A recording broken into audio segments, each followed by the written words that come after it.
ವಕ್ಫ್ ಬೋರ್ಡ್ಗೆ ಇಷ್ಟೊಂದು ಆಸ್ತಿ ಯಾಕೆ ಬೇಕು?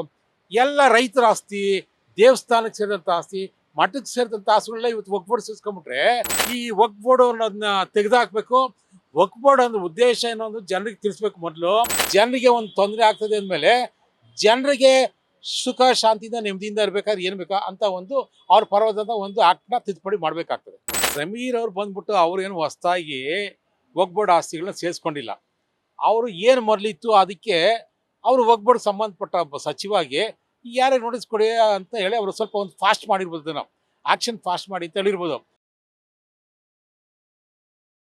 ಸರ್, ಕರ್ನಾಟಕದ ಇಡೀ ಗ್ರಾಮವೇ ವಕ್ಫ್ ಬೋರ್ಡ್ ಆಸ್ತಿ ಆಗಿದೆ ಅಂತ ಅಮಿತ್ ಶಾ ಹೇಳ್ತಾ ಇದ್ದಾರೆ.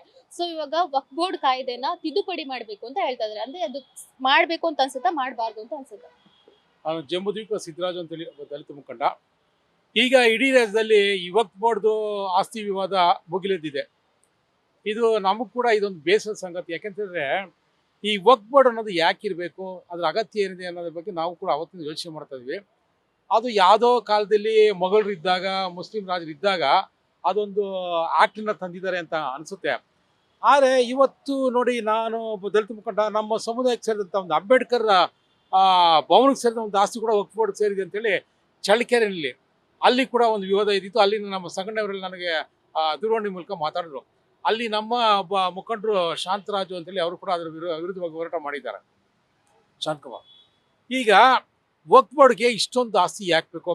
ಎಲ್ಲ ರೈತರ ಆಸ್ತಿ, ದೇವಸ್ಥಾನಕ್ಕೆ ಸೇರಿದಂಥ ಆಸ್ತಿ, ಮಠಕ್ಕೆ ಸೇರಿದಂಥ ಆಸ್ತಿಗಳನ್ನ ಇವತ್ತು ವಕ್ಫ್ ಬೋರ್ಡ್ ಸೇರಿಸ್ಕೊಂಡ್ಬಿಟ್ರೆ ಅವರು ಎಷ್ಟೋ ವರ್ಷಗಳಿಂದ ಅಲ್ಲಿ ಒಂದು ಟ್ರಸ್ಟ್ ಮಾಡಿಕೊಂಡು ಮಠ ಮಾಡಿಕೊಂಡು ಅವರು ಅಲ್ಲಿ ಆ ಸಮುದಾಯದ ಜನರಿಗೆ ವಿದ್ಯೆ ಕೊಡೋಂಥ ಕೆಲಸ ಮಾಡ್ತಾ ಇದ್ದಾರೆ. ಆಮೇಲೆ ಕೆಲವು ಕಬರಸ್ಥಾನಗಳನ್ನ ಅದು ಕೂಡ ವಕ್ಫ್ ಬೋರ್ಡ್ ಸೇರಿದಂಥ ಆಸ್ತಿ ಅಂತ ಹೇಳ್ತಾರೆ. ವಕ್ಫ್ ಬೋರ್ಡ್ ಆಸ್ತಿ ತಗೊಂಡು ಇವ್ರು ಏನು ಮಾಡ್ತಾರೆ? ಇವತ್ತು ನಾವು ನೋಡಿದ್ದೀವಿ, ಆಗಿಂದಾಗೆ ವಕ್ಫ್ ಬೋರ್ಡ್ ಆಸ್ತಿನೂ ಕೂಡ ಅಲ್ಲಿನ ಮುಖಂಡರು, ಅದಕ್ಕೆ ಸೇರಿದಂಥ ವಕ್ಫ್ ಬೋರ್ಡ್ ಸೇರಿದಂಥ ಕೆಲವರು ಟ್ರಸ್ಟ್ ಮೆಂಬರ್ಗಳೇ ಆಸ್ತಿಯನ್ನು ಕಬಳಿಕೆ ಮಾಡಿರೋದು ಅಂಥದ್ದೆಲ್ಲ ಬಂದಿದೆ. ಆಮೇಲೆ ಯಾರೋ ಒಬ್ಬರು ಯಡಿಯೂರಪ್ಪ ಅವರ ಪೀಳಿಗೆಯಲ್ಲಿ ಒಬ್ಬರು ಅಧ್ಯಕ್ಷ ಮಾಡಿದ್ರು ಆ ಒಂದು ಬೋರ್ಡ್ಗೆ, ಅವರು ಕೂಡ ಒಂದು ರಿಪೋರ್ಟ್ ಕೊಟ್ಟಿದ್ದಾರೆ.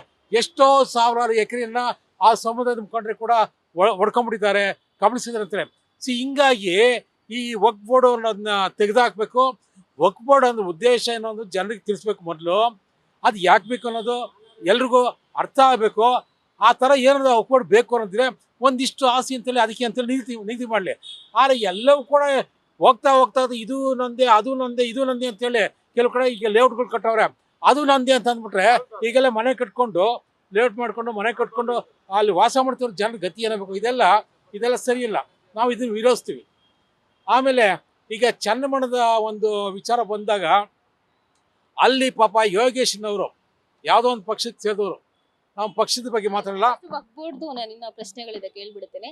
ಸೊ ಏನಂದ್ರೆ ಇವಾಗ ವಕ್ಫ್ ಬೋರ್ಡಿಗೆ ಬಂದು ರೈತರ ಆಸ್ತಿ ಇರ್ಬೋದು, ಒಂದಷ್ಟು ಜಾಗಗಳು ಸೇರಿದೆ. ಯಾವ ತರ ಸೇರ್ತು ಅಂತ ನಿಮಗೆ ಅನ್ಸುತ್ತೆ? ಯಾಕಂದ್ರೆ ಅದು ರಾತ್ರೋರಾತ್ರಿ ತಿದ್ದುಪಡಿ ಅದೋ ತರ ಕಾಣಿಸುತ್ತೆ ನಮಗೆ. ಸೊ ಯಾವ ತರ ಸೇರ್ತು ಅಂತ ಅನ್ಸುತ್ತೆ ನಿಮ್ಗೆ? ಇಲ್ಲ, ನನಗೆ ಯಾವ ಥರ ಸೇರ್ತು ಅನ್ನೋದು ನನಗೆ ಅದರ ಒಂದು ಜ್ಞಾನ ಇಲ್ಲ. ಆದರೆ ಪತ್ರಿಕೆಗಳಲ್ಲಿ ಓದಿದ ಪ್ರಕಾರ ಇದು ವಕ್ಫ್ ಬೋರ್ಡ್ಗೆ ಸೇರಿದೆ, ಯಾವುದೋ ಕಾಲದಲ್ಲಿ ಸೇರಿತ್ತಂತೆ. ಅದು ಹೆಂಗೆ ಸೇರ್ತು ಅನ್ನೋದು ಇದುವರೆಗೂ ಭಾಳ ಜನರಿಗೆ ಗೊತ್ತಿಲ್ಲ. ಆದರೆ ಯಡಿಯೂರಪ್ಪ ಅವರು ಸರ್ಕಾರ ಇದ್ದಾಗ ಆ ಆಸ್ತಿನಲ್ಲಿ ಯಾರು ಉಳುಮೆ ಮಾಡ್ತಿದ್ದಾರೆ ಅಥವಾ ಯಾರು ಅನುಭವಿಸಿದ್ರೆ ಅದನ್ನು ತೆರವುಗೊಳಿಸಿ ಅವ್ರಿಗೆ ನೋಟಿಸ್ ಕಳಿಸಿದ್ದಲ್ಲ, ಅವರೇ ಶುರು ಮಾಡಿದರು. ಯಡಿಯೂರಪ್ಪ ಪೀರಿಯಡಲ್ಲಿ ಶುರು ಆಗಿತ್ತದು, ನಮ್ಮ ಬೊಮ್ಮಾಯಿಯವ್ರ ಪೀರಿಯಡಲ್ಲಿ ಕೂಡ ಅದು ಅವ್ರಿಗೆ ನೋಟಿಸ್ ಕೊಡಿ ಅಂತೇಳಿ ಅದೆಲ್ಲ ಒಂದು ವಿಚಾರ ನಡೆದಿತ್ತು, ಆ ಸಭೆಗಳು ನಡೆದಿತ್ತು, ನನಗೆ ಗೊತ್ತಿದೆ.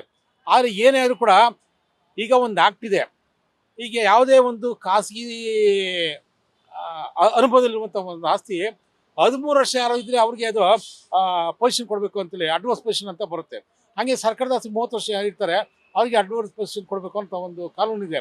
ಆ ಪ್ರಕಾರ ಯಾರು 30 ವರ್ಷ ಈ ಸರ್ಕಾರದ ಅನುಮೋದಿಸಿದ ಈ ಒಂದು ವಕ್ಫ್ ಬೋರ್ಡ್ ಆಸ್ತಿನ ಅನುಭವಿಸಿದ್ರೆ ಅವ್ರಿಗೆ ಕೊಡಬೇಕಾಗುತ್ತೆ ಆ ಒಂದು ಕಾನೂನು ಪ್ರಕಾರ. ಹಂಗಾದ್ರೆ ಅವ್ರು ಮಾಡ್ಕೊಳ್ಳಿ. ಅಥವಾ ಅದೇನು ಆ ಥರ ವಕ್ಫ್ ಬೋರ್ಡ್ ಸೇರಿ ಯಾವ ರೀತಿ ವಕ್ಫ್ ಬೋರ್ಡ್ ಸೇರಿತ್ತು, ಹಂಗೆ ಇವ್ರಿಗೆ ಉಳ್ಮೆ ಚೀಟಿ ಅಥವಾ ಸಾವಳಿ ಚೀಟಿ ಅಥವಾ ಅಕ್ಕನ್ನು ಕೊಟ್ಟಾದ್ಮೇಲೆ ವಕ್ಫ್ ಬೋರ್ಡ್ಗೆ ಹೆಂಗೆ ಬರ್ತದೋ? ವಕ್ಫ್ ಬೋರ್ಡ್ ಕ್ಯಾನ್ಸಲ್ ಆಗಬೇಕಾಯಿತು. ಅದು ಸುಪ್ರೀಂ ಕೋರ್ಟ್ ಏನೋ ತೀರ್ಪು ಕೊಡುತ್ತಂತೆ, ಒಂದು ಸಾರಿ ವಕ್ಫ್ ಬೋರ್ಡ್ ಸೇರಿದ್ದು ಅವ್ರಿಗೆ ಸೇರ್ತದೆ. ಅದಕ್ಕೆ ಒಂದು ತಿದ್ದುಪಡಿ ಮಾಡಬೇಕು.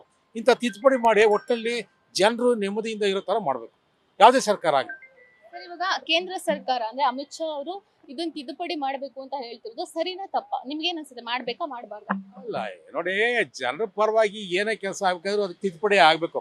ಜನರಿಗೆ ಒಂದು ತೊಂದರೆ ಆಗ್ತದೆ ಅಂದಮೇಲೆ ಜನರಿಗೆ ಸುಖ ಶಾಂತಿಯಿಂದ ನೆಮ್ಮದಿಯಿಂದ ಇರಬೇಕಾದ್ರೆ ಏನು ಬೇಕಾ ಅಂತ ಒಂದು ಅವ್ರ ಪರವಾದಂಥ ಒಂದು ಆಕ್ಟ್ನ ತಿದ್ದುಪಡಿ ಮಾಡಬೇಕಾಗ್ತದೆ, ಮಾಡಬೇಕು, ತಿದ್ದುಪಡಿ ಮಾಡಬೇಕು. ಅಮಿತ್ ಶಾ ಹೇಳಿದ್ರು ಸರಿಯಾಗಿದೆ. ಇವಾಗ ಜಮೀರ್ ಅವ್ರ ಮೇಲೆ ಇಡೀ ಕಾಂಗ್ರೆಸ್ ಪಕ್ಷವೇ ತಿರುಗಿ ಬಿದ್ದಿದೆ ಸರ್ ವಕ್ಫ್ ಬೋರ್ಡ್ ಪ್ರಾಬ್ಲಮ್ ಇಂದ. ಸೊ ಇದ್ರ ಬಗ್ಗೆ ಏನ್ ಹೇಳ್ತೀರಾ? ಈಗ ಜಮೀರ್ ಅವ್ರು ಬಂದ್ಬಿಟ್ಟು ಅವ್ರೇನು ಹೊಸದಾಗಿ ಒಗ್ಬೋರ್ಡ್ ಆಸ್ತಿಗಳನ್ನ ಸೇರಿಸ್ಕೊಂಡಿಲ್ಲ. ಅವರು ಏನು ಮೊದಲಿತ್ತು ಅದಕ್ಕೆ ಅವರು ಒಗ್ಬೋರ್ಡ್ ಸಂಬಂಧಪಟ್ಟ ಸಚಿವಾಗಿ ಯಾರೇ ನೋಟಿಸ್ ಕೊಡಿ ಅಂತ ಹೇಳಿ ಅವರು ಸ್ವಲ್ಪ ಒಂದು ಫಾಸ್ಟ್ ಮಾಡಿರ್ಬೋದು, ನಾವು ಆಕ್ಷನ್ ಫಾಸ್ಟ್ ಮಾಡಿ ಅಂತ ಹೇಳಿರ್ಬೋದು. ಅದಕ್ಕೆ ಅಂತೇಳಿ ಜಮೀನು ಮೇಲೆ ಬೀಳೋದೆಲ್ಲ ಸರಿ ಇಲ್ಲ, ಯಾವುದೇ ಪಕ್ಷದವರಾಗಲಿ. ಅದು ಅದರಲ್ಲಿ ಅವ್ರ ತಪ್ಪೇನು ನನಗೆ ಕಾಣಿಸ್ತಾ ಇಲ್ಲ. ಅವ್ರು ಒಳ್ಳೆ ರಾಜಕಾರಣಿ ಅನಿಸುತ್ತೆ. Wheat plus Karnataka